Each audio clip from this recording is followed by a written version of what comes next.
Welcome to Awakening Heaven on Earth. Before we begin, take a moment to arrive. There is nothing you need to do, nothing you need to believe, and nowhere you need to go. Simply listen, contemplate, and notice what stirs and resonates within you. This is a shared space of reflection, presence, and remembrance. Now, let us begin.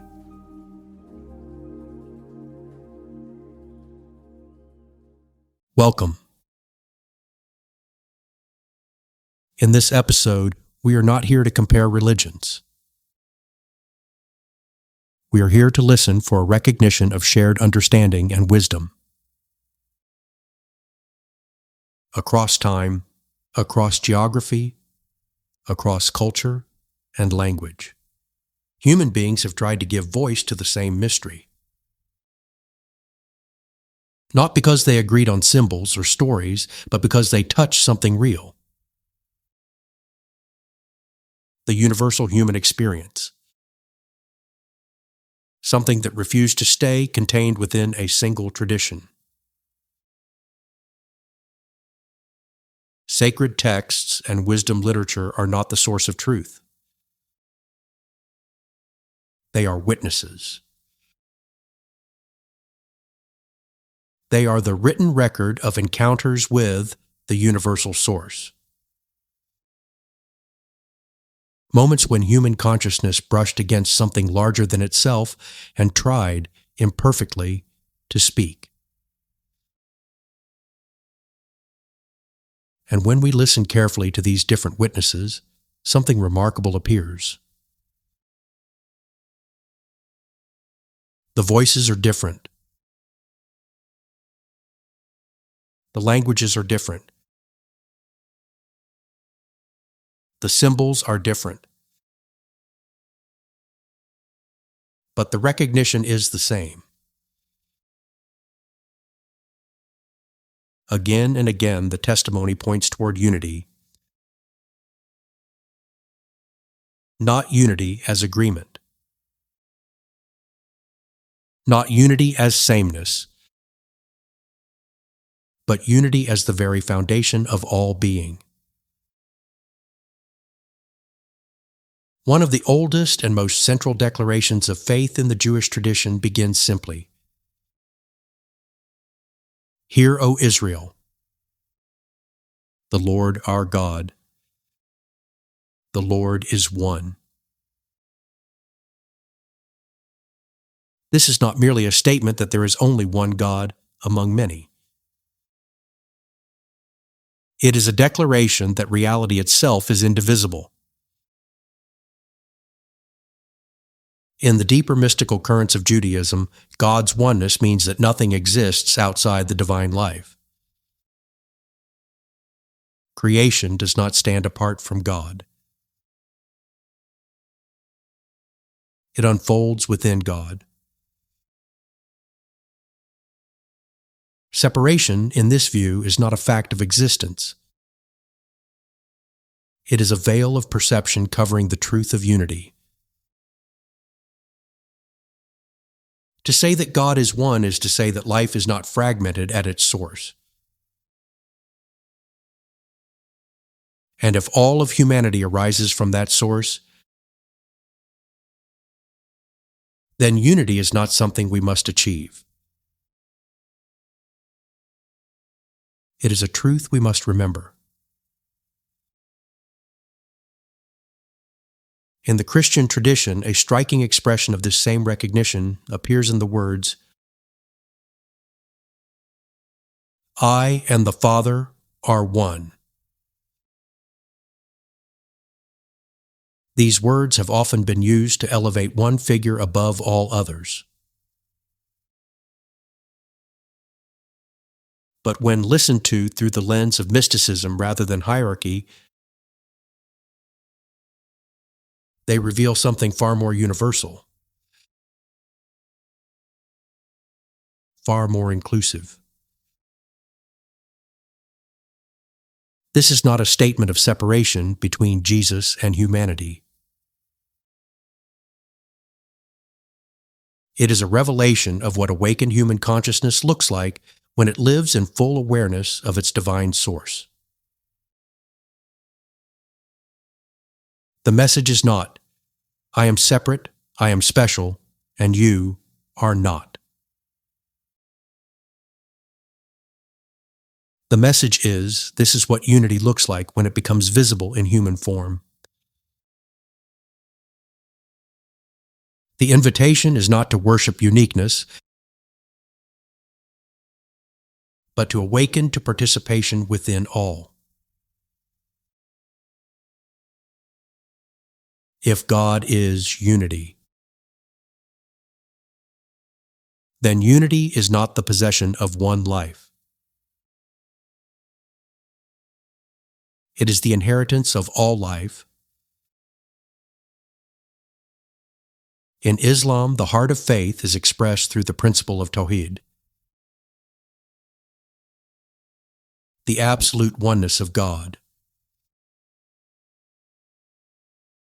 Say, He is God, one. Tawhid is not simply belief in one deity. It is the refusal to divide reality itself. In the Sufi understanding, Tawhid means that all creation flows from a single source. And that separation is an illusion created by the ego's insistence on being apart. The self that claims independence is not the true self.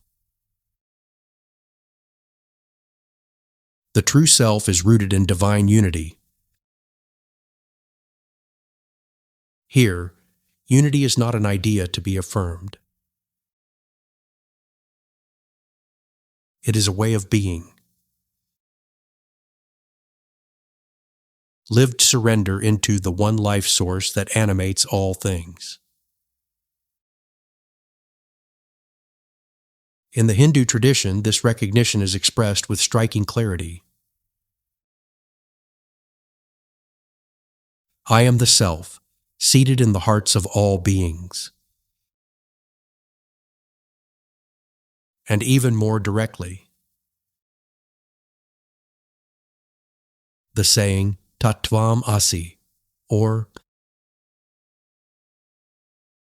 Thou art that. This is not metaphor. It is identity. The deepest self is not separate from its divine reality. There are not two things to be united. There was never more than one life. Buddhism speaks in a different language, but gestures toward the same truth. When the illusion of a separate self dissolves, fear loosens its grip. Compassion arises naturally. Unity here is not believed. It is perceived. Taoism begins by reminding us of the limits of human language. The Tao that can be spoken is not the eternal Tao.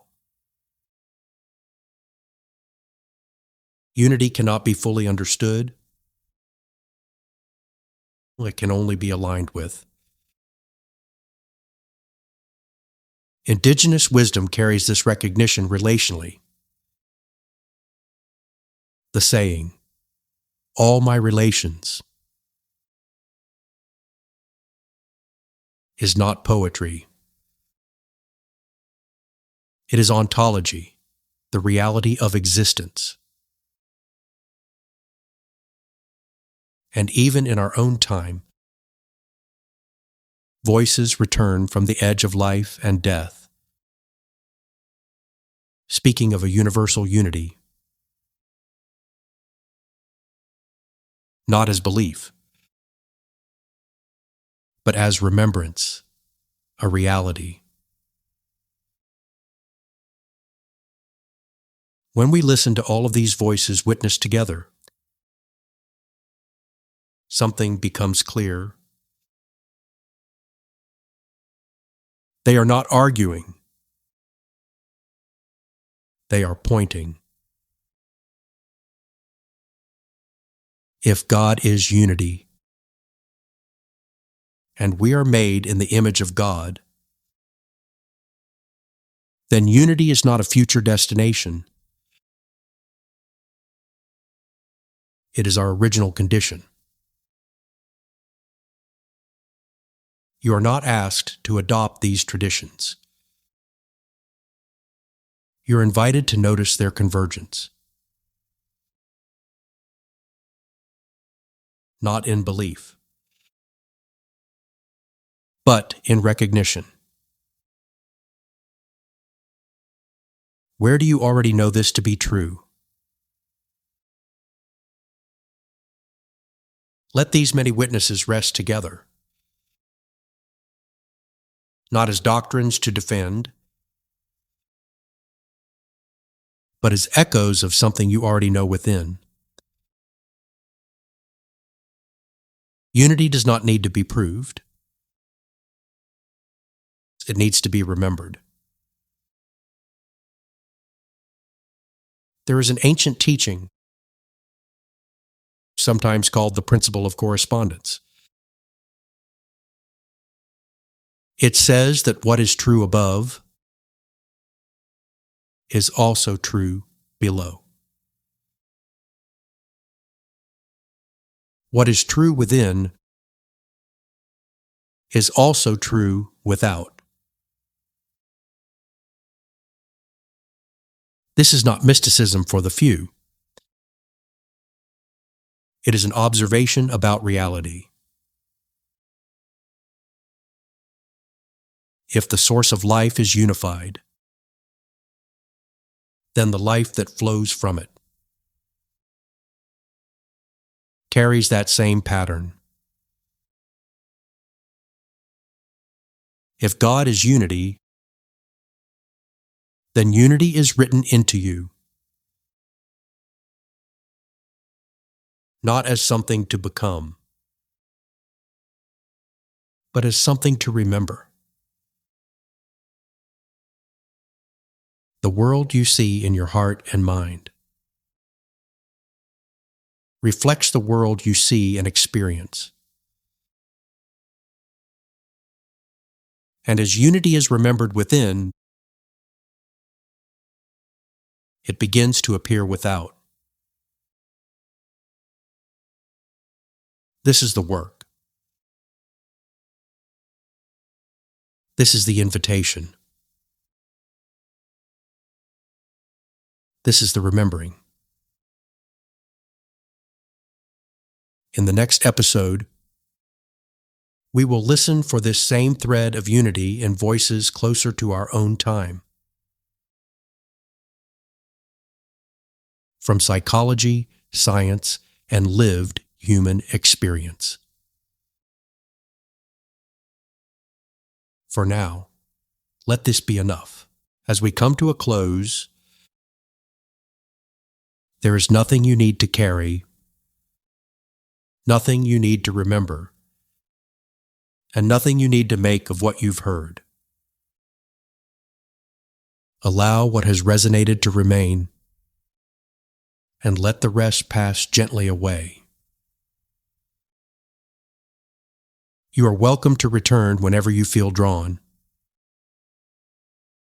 Until then,